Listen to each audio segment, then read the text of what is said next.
Gilles. Bonjour. Je suis vraiment contente de te recevoir au podcast L'inclusion, une personne à la fois. Je suis vraiment contente aussi de te faire connaître à notre public. Est-ce que tu peux nous parler un peu de toi? Merci déjà à toi de me recevoir. Ça fait plaisir. Dans le fond, j'ai une entreprise qui s'appelle Zéro Limite, qui vend des équipements de sport et de loisirs adaptés pour les personnes avec un handicap. Donc, c'est surtout des activités de sport et de plein air, comme de la randonnée, de la baignade, etc. Donc, comment je suis arrivé là, ça s'est fait un petit peu, on va dire, pas par hasard, mais presque. J'ai toujours travaillé dans le domaine de la vente, mais j'aimais plus vraiment faire ça. En fait, j'avais plus de plaisir à le faire. Donc, j'ai fait d'autres activités, j'ai fait beaucoup de choses dans ma vie. Et puis, quand avec ma famille, on est venu vivre au Québec, parce que je suis français, je pense que ça s'entend un tout petit peu. En fait, j'ai eu l'opportunité de représenter les équipements Joëlette & Co, dont fait partie la Joëlette. Ouais. Et puis, j'ai commencé comme ça, comme une activité complémentaire. Et puis, j'ai adoré faire ça. Et puis, j'ai repris le goût de vendre, entre guillemets, parce que ce qui était important, c'était que ce que je vendais avait du sens. Et puis, les produits que j'apportais apportaient des choses aux personnes qui les essayaient.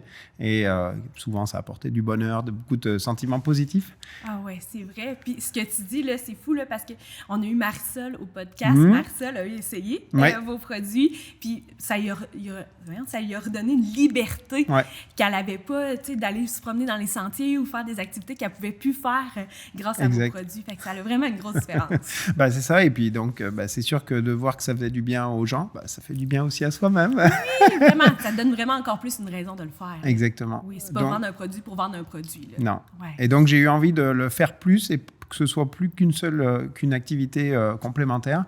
Donc, j'ai eu envie d'aller chercher d'autres types d'équipements qui permettaient de faire encore d'autres activités.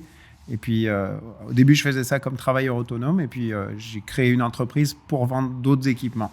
Oui, ça fonctionne bien. Ça fonctionne bien, les choses évoluent. C'est une entreprise qui est encore un peu naissante, on va dire, mais les choses vont dans le bon sens.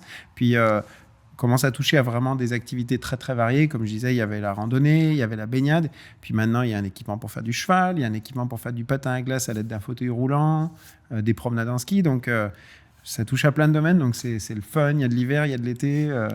Ah, c'est vraiment le fun. Puis, tu sais, ça redonne espoir à des gens qui ne pensaient plus pouvoir faire ça dans leur vie, puis que là, tu leur permets de revivre ces expériences-là. Exactement, oui, c'est ça. Et ça fait partie de la beauté de la chose, là, des personnes qui n'ont jamais pu faire certaines choses ou qui ont pu les faire et puis qui ont perdu cette capacité-là. Oui. Pouvoir retourner dans un sentier, dans une montagne, sur une montagne, c'est le fun. Ah oui, vraiment. Je pense aussi que tu fais partie du projet La Diagonale des Fous. Ça se je fais partie de loin, quand même.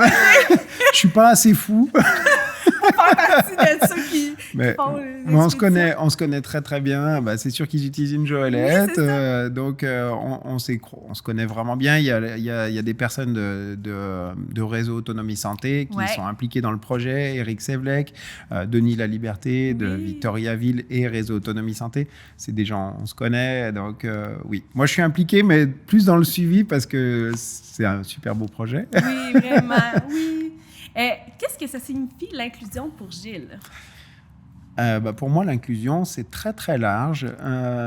Ça veut dire, en fait, tenir compte du plus grand nombre de personnes, quelles que soient les caractéristiques et les particularités de chacun. Ouais. Donc, c'est juste ça, en fait. C'est surtout un état d'esprit, on va dire, et d'être ouvert et d'essayer de penser à tout le monde un petit peu. Oui, c'est pas des petites boîtes, là, c'est vraiment l'ensemble de la population. Tu as bien raison. À quel moment l'inclusion est apparue dans ta vie? Puis pourquoi? Je pense qu'elle est apparue très tôt. Parce que je viens d'une famille très grande. Pour être direct, là, j'ai pas énormément de frères et de sœurs, mais j'ai beaucoup de cousins, d'oncles et de tantes, et on était une très grande famille avec beaucoup de diversité, aussi bien en termes d'origine, on va dire, de couleur de peau, des personnes aussi en termes de santé mentale, qui avaient des différences. Et donc, on se voyait beaucoup. Et puis, je pense que c'était un peu tout le monde a ses différences. Et puis, on vivait ensemble parce qu'on se voyait souvent. Ouais. Donc, c'était un peu ça, en fait. Et puis, c'est comme ça que je pense, j'ai grandi avec cette notion-là de tout le monde peut vivre ensemble, on va dire. Oui, tu baignais déjà dedans, fait que pour toi, c'était comme juste normal. C'est ça, mais après, avec le temps aussi, on s'ouvre aussi à d'autres choses parce qu'on ne connaît pas toutes les diversités qu'il peut y avoir, et puis les expériences de la vie font qu'on je sais pas, je vois ça un peu, c'est de l'ouverture d'esprit un petit peu, et puis on ouvre encore plus les choses, et puis sa manière de voir les choses au fur et à mesure des expériences, on réalise des choses. Par exemple, moi j'avais un fils qui avait au niveau scolaire, c'était assez difficile parce qu'il rentrait pas dans un stéréotype. Dans la boîte. Ouais, et puis en France, le système scolaire est très comme ça, essayer de faire rentrer les gens dans des boîtes. On essaye de faire que tout le monde est un peu pareil. Puis c'était compliqué pour lui. Mm-hmm. Et puis quand on est arrivé au Québec, ça c'était l'inverse. La prise en compte était bien meilleure de ce côté-là. Et on voyait justement les enseignants et tout le personnel qui était autour qui essayait de s'adapter. Puis en fait, on a fait des diagnostics pour essayer de voir aussi, parce qu'on pensait qu'il avait un trouble de l'attention. Puis on s'est aperçu qu'il avait un syndrome Gilles de la Tourette. OK. Et ça, c'est des choses où en fait, on n'y pense même pas. En fait, on réalise pas. Puis finalement, c'est ça. On se dit, OK, il y a des possibilités auxquelles on n'a jamais pensé. Et puis qui finalement... je ne sais pas comment dire, mais c'est ça, c'est qu'on réalise qu'il y a des choses par lesquelles on ne se sent pas concerné, qui finalement nous concernent. Oui.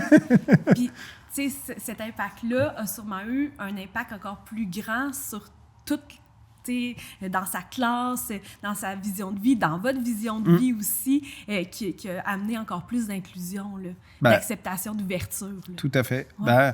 On avait déjà un peu cette philosophie-là de se dire, tu sais, on ne peut pas juger les gens. En termes d'éducation, c'est quand même quelque chose de fréquent de voir les enfants des autres. Ouais. Et nous, on était... c'est vrai que des fois, il y a des questions de jugement reçus ou donnés, mais reçus. Ouais. Et puis nous, c'est vrai aussi que de se dire, OK, on ne sait pas comment ça se passe, comment est la vie des gens.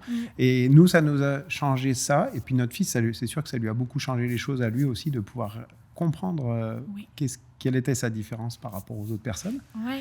Et c'est ça, en fait, en tout cas, par rapport à cette notion-là, ça fait partie des expériences qui nous ont ouverts, mais il y en a plein d'autres qu'on voit au fur et à mesure de la vie. Ah oui, vraiment. Donc, c'est ne serait-ce que d'aller vivre dans un autre pays. Oui. Oui. Ah, puis ça, est-ce que ça fait longtemps que vous êtes rendu au Québec ou ça fait pas longtemps? Ça va faire 5 ans. OK, ça fait pas si longtemps. Mais oui, j'aimerais ça que tu m'en parles de cette inclusion-là dans un autre pays. OK. C'est quoi? C'est ma deuxième. C'est la deuxième fois que tu vis ça? Oui, j'ai déjà vécu aux États-Unis pendant quelques années. OK! Fait que tu connais ça, là. Ouais, mais tu sais, chaque pays est différent aussi. Oui. Comment t'as trouvé ça, l'arrivée au Québec? Puis... ça s'est bien passé, mais disons que je l'avais déjà vécu. Donc, j'étais préparé d'une manière différente que ma conjointe, par exemple. Puis, nos enfants étaient jeunes, adolescents ou préadolescents. Donc, eux, c'est vrai qu'ils ont une faculté d'adaptation aussi qui est différente. Mais je ne sais pas, après, parler de l'expérience en soi, c'est assez difficile parce qu'il y a beaucoup, beaucoup de choses à apprendre et à réaliser. Il y a une chose qui est sûre, c'est que c'est quelque chose qui, en termes d'ouverture d'esprit, est incomparable, à mon sens. Je l'avais déjà vécu quand j'étais parti vivre aux États-Unis. Découvrir un pays en le visitant, c'est une chose, mais en vivant dedans, en fait, il y a plein de choses en visitant qu'on ne peut pas réaliser sans être dedans. Vraiment, de vivre avec le monde, de comprendre l'histoire, parce que connaître l'histoire, c'est une chose, mais il y a aussi l'histoire et puis l'impact sur la culture, sur la manière de penser des gens, pourquoi les gens réagissent comme ça, parce qu'on n'a pas les mêmes manières de réagir à certaines situations. Et donc ça, c'est quelque chose qui oblige à garder à avoir une grande ouverture d'esprit. Et pour moi, c'est sûr qu'on ne peut pas demander à tout le monde de faire ça, mais je pense que c'est quelque chose que les gens devraient vivre pour réaliser à quel point ça change les choses. Oui, tu as vraiment raison. C'est vraiment un bon point. Puis, tu sais, c'est un côté qu'on vit de plus en plus aussi, la diversité culturelle, puis comment s'ajuster, s'adapter, être plus inclusif aussi. Fait que merci de nous l'avoir partagé. Ça fait plaisir. Et puis, tu sais, j'ai une sous-question aussi à ça. Avec Zéro Limite, est-ce que, justement, ça t'a encore aussi aidé à ouvrir encore plus ta notion d'inclusion? Parce que là, tu es un peu dans l'adaptation spécifique. Ben oui, bien sûr. c'est vrai que avant de travailler dans ce domaine-là, j'étais moins en contact avec des personnes qui ont des handicaps physiques et j'avais déjà cette sensibilité-là. C'était quelque chose qui était naturel, on va dire, mais c'est vrai qu'on est confronté à des situations qui... Le savoir et le vivre, c'est pas pareil, tu le sais certainement au moins mieux que moi. Mais tu sais, quand on voit par exemple les notions des endroits qui se disent accessibles et qui ne le sont pas, ou qui le sont très partiellement, ou alors, je sais pas, j'ai dit n'importe quoi, mais aller dans un lieu où la toilette est accessible et la porte est large, mais la porte d'entrée pour aller dans le lieu, elle n'est pas assez large pour rentrer. Donc, ça fait réaliser... beaucoup de situations différentes, que j'avais pas auparavant. Puis surtout, tu sais, toi, tu es souvent avec des activités qui sont à l'extérieur. Tu sais, l'extérieur n'est pas toujours bien pensé non plus. Tantôt, tu parlais des sentiers. Sentiers, là, tu sais, moi, j'en fais beaucoup des randonnées, là, puis clairement, c'est pas beaucoup accessible. Disons que l'avantage, c'est que les équipements que j'offre, eux, permettent d'aller à des... Le but, c'est justement, en tout cas avec la Joëlette par exemple, d'aller dans ces sentiers sans avoir besoin que le sentier soit adapté. En fait, là, on peut aller avec l'équipement n'importe où, quel que soit... il n'y a pas besoin d'adaptation particulière. Mais par contre, les choses auxquelles je suis confronté, que je vois, je suis confronté, moi, c'est facile pour moi, mais c'est par exemple les notions de transport pour les personnes, de venir. C'est sûr qu'il y a du monde qui a son auto, ou les gens qui viennent en famille, des parents qui viennent avec leur enfant qui a un handicap. Mais c'est vrai que certaines personnes, pour arriver au lieu où on doit faire l'activité, c'est très compliqué. Donc ça, le savoir, c'est une chose, mais le réaliser, ça, c'en est une autre. Il y avait un exemple auquel on avait été confronté. En fait, on avait organisé avec Bivouac, que tu dois connaître au moins de nom, et puis Rando Québec, donc la Fédération québécoise de randonnée, avec qui on est partenaire, parce que pour eux, la Joëlette, c'est le moyen de faire de la randonnée quand on est en situation de handicap. On avait essayé d'organiser une activité au Mont-Royal en été, et puis alors que l'organisation, que la date approchait, on avait plein du monde qui devait venir, etc. Puis on s'est rendu compte qu'il y avait l'événement, le Tour de l'île, tu sais, en vélo, cette fin de semaine. Personne n'avait réalisé cette date-là. Et à cause de ça, il n'y avait aucun transport adapté qui circulait, parce que il y a plein de rues fermées ou en sens unique, etc. Et donc, on a été obligé d'annuler l'événement à cause de ça.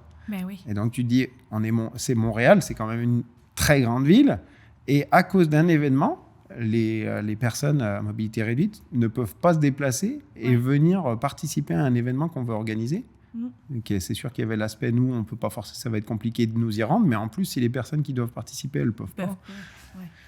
Donc ça, c'est le genre de situation, c'est sûr que ça permet de réaliser à quel point il y a certaines choses qui sont problématiques pour d'autres personnes. Oui, c'est ça. Il ne faut pas juste se fier à l'événement, mais tout le parcours pour se rendre jusqu'à cet événement-là, puis même la communication de l'événement, c'est vraiment plus large que juste un point fixe. Là, c'est ça. qu'on veut. Oui, bel exemple.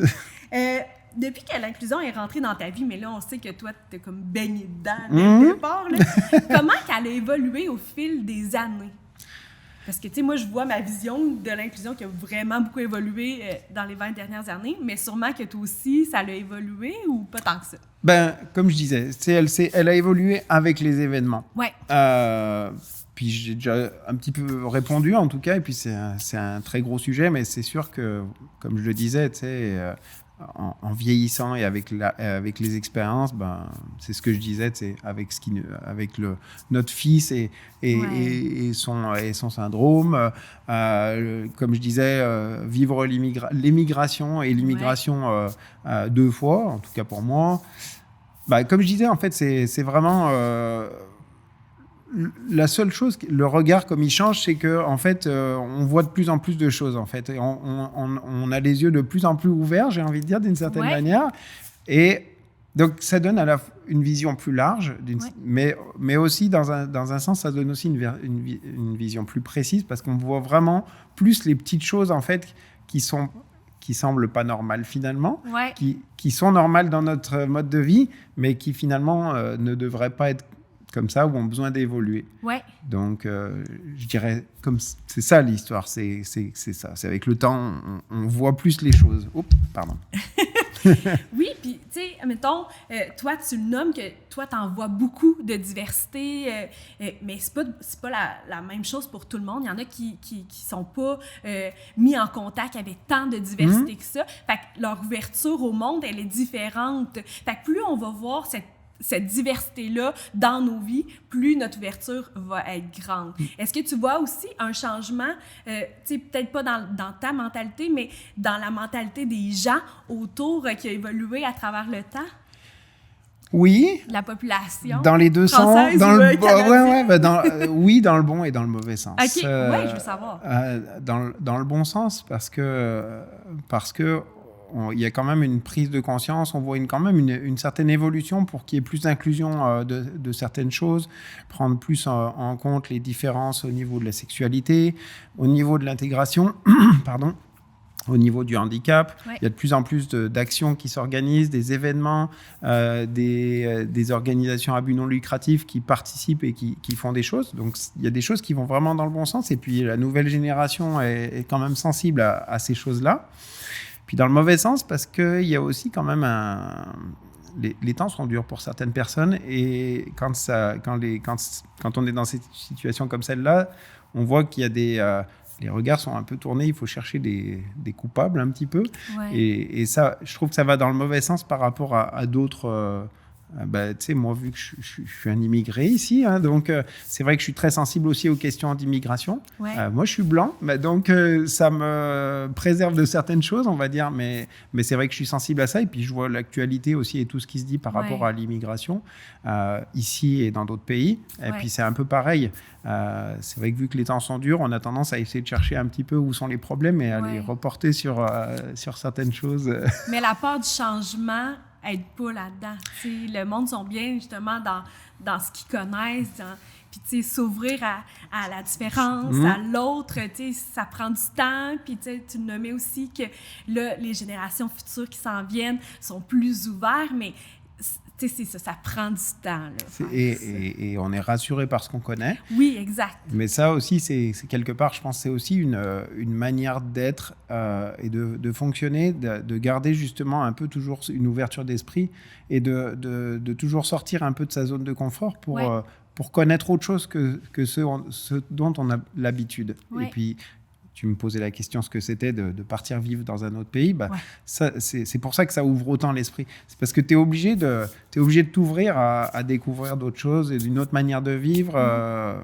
Des fois, un langage. Nous, c'est vrai que quand tu viens de la France, le Québec, c'est facile parce que les différences ne sont pas si importantes. Mais mettons, quelle a été la différence la plus marquante à tes yeux? Entre la France et le Québec? Honnêtement, j'ai pas été tant chamboulé. Je dirais que quand même de la France, le Québec et le Canada ont une image très unifiée. Et on se rend pas compte de à quel point les notions de différence de langage entre le français et l'anglais ont de l'impact. Ouais. Donc ça, c'était quand même quelque chose qui était surprenant dans ce sens. Et ça, c'était surprenant. Puis quand on connaît le contexte, quand on apprend l'histoire, c'est vrai que c'est le bon côté d'avoir des jeunes qui vont à l'école parce qu'on apprend aussi avec eux. Oui, même plus. Et on comprend l'historique parce que ce sont des choses qu'on n'apprend pas tant que ça en France et en Europe. Ouais. Donc voilà, donc ça fait partie de ces choses-là qui permettent de dire ok, voilà pourquoi les choses sont comme ça et c'est ce qui est intéressant. Mais en tout cas voilà, c'est un petit peu comme une gymnastique. Plus on a l'esprit malléable et plus on se donne des possibilités de faire des choses différentes en tout cas et plus on s'ouvre et je pense que c'est vraiment ça la clé en fait. Ouais, d'être curieux, d'être empathique. Oui. Ouais, c'est des grandes forces, des grandes qualités. Pour toi, là, pourquoi c'est si important l'inclusion? Pour ça. parce qu'on peut tous être concernés à un moment donné par des besoins d'inclusion. moi, je parlais de cette situation de l'immigration, mais quand on part dans un autre pays, on a aussi envie d'être inclus et pas ignoré, par exemple. Puis, si on parle de handicap, on peut tous se retrouver en situation de handicap, que ce soit parce qu'on prend de l'âge ou parce qu'on a un accident. Ouais. Puis ça, on a souvent tendance à l'oublier ou à être tellement dans l'instant qu'on n'a pas trop envie d'y penser. Oui, parce que nous, on le dit tout le temps. On commence tout le temps nos formations comme ça. C'est 100% de la population qui va le vivre d'un jour ou l'autre d'une manière temporaire ou permanente. Donc, ça touche tout le monde. C'est pour ça qu'il y a le podcast aussi qu'on en parle, qu'on essaie de sensibiliser les gens à ça. Pas qu'on souhaite ça, c'est juste que est-ce qu'on peut créer les environnements, les produits, les services pour que ça soit utilisable pour tout le monde, peu importe nos capacités, qui sont changeantes au fil du temps. C'est ça. Et c'est vrai que moi, je le rappelle souvent, c'est le fait que de toute façon, tôt ou tard, on aura un problème de mobilité temporaire ou permanent. Et puis moi, je le vis assez souvent. Il y a un exemple que je trouve assez... amusant, je ne sais pas si on peut dire ça quand même. Mais en fait, je parlais de Rando Québec avec qui on est partenaire. Puis, tous les ans, Rando Québec participe au Salon du plein air à Montréal et puis m'invite à venir avec une joëlette pour la présenter au public. Puis souvent, il y a des personnes à mobilité réduite qui viennent et qui s'intéressent. Et puis, il y a beaucoup de gens qui y passent et qui sont très intrigués par la joëlette et qui se demandent ce que c'est. Donc, on en discute et c'est génial. Souvent, le commentaire, c'est génial, mais moi, je ne suis pas concerné. J'ai personne dans mon entourage, je ne connais personne, etc. Et ça me choque toujours en me disant, mais si, ça vous concerne, parce qu'on a tous plus ou moins des personnes âgées dans son entourage. Et la mobilité réduite, ça ne veut pas dire être forcément dans un fauteuil roulant en permanence. Ça peut vouloir juste dire, par exemple, on a un peu plus de misère à marcher ou on marche avec des béquilles. Puis, par exemple, pour la joëlette, c'est pas parce que c'est un équipement qui a été créé initialement pour les personnes avec un handicap que ça doit se limiter. Oui, exact. Ça peut être des personnes âgées qui ont envie d'aller en haut d'une montagne et puis, disons, leur famille ou leur gang vont les amener là-bas. Oui. Est-ce que tu en as vu des exemples de ça?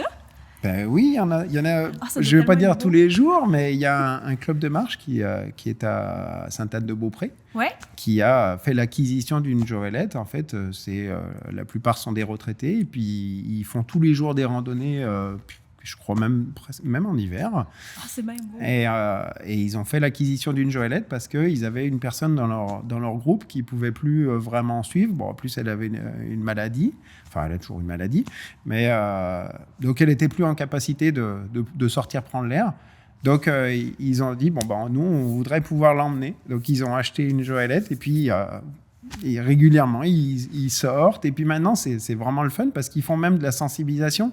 Ça leur est arrivé d'aller dans une école locale où il y avait un élève en situation de handicap et puis que toute la classe, avec son élève, l'emmène en randonnée. Donc, c'est le fun. Oui, c'est ce genre de partage-là que j'aime vraiment entendre parce que ça démontre que c'est ça, là. C'est pas parce que ça a été fait à la base pour une personne qui a une incapacité que ça peut pas être utile à d'autres personnes ou à tout le monde, justement. Là. Exactement. Ça, c'est un bel exemple. Il me semble que je vois ma grand-mère qui aimerait donc bien ça.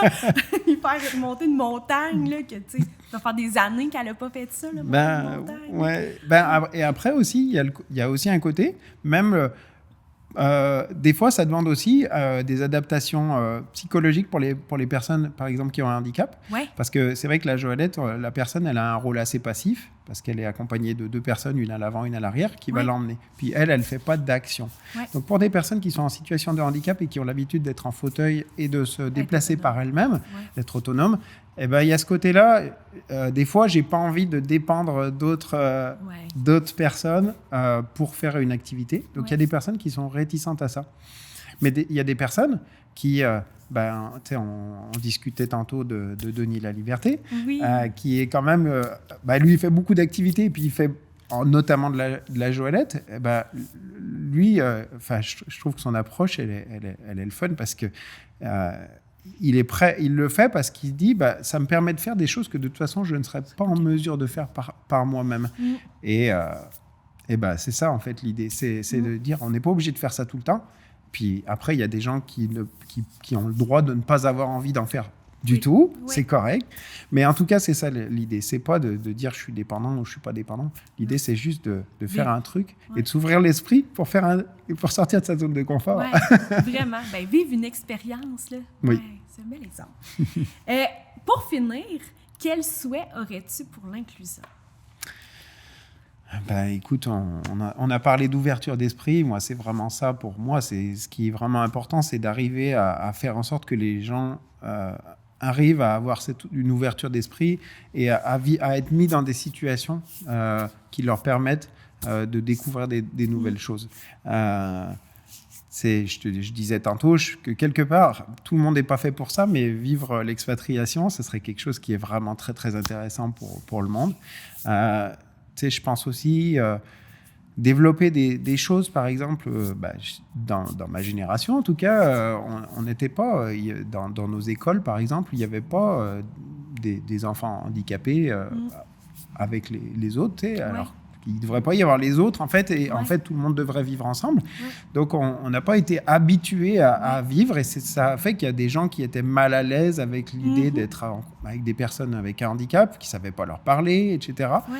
Puis ça, je pense que c'est développer ces choses-là. Je pense que, comme on disait tantôt, ça va dans le bon sens. Mais je pense qu'il faut multiplier ces initiatives-là. Mais comme on disait, il y a des bonnes choses. Ça va il y a une bonne dynamique. On est dans une période où il se passe beaucoup de choses. Il y a des équipements, des initiatives qui se passent. Mais c'est ça que je souhaite. Oui, puis tu sais, moi, je vais citer Julien en exemple. Julien, c'est le vidéaste du podcast. Là. Mais tu sais, c'est pas méchamment que les gens font pas de l'inclusion. Souvent, c'est par une méconnaissance. Puis Julien, au départ, il connaissait pas l'inclusion puis l'accessibilité universelle, puis c'est bien correct. Puis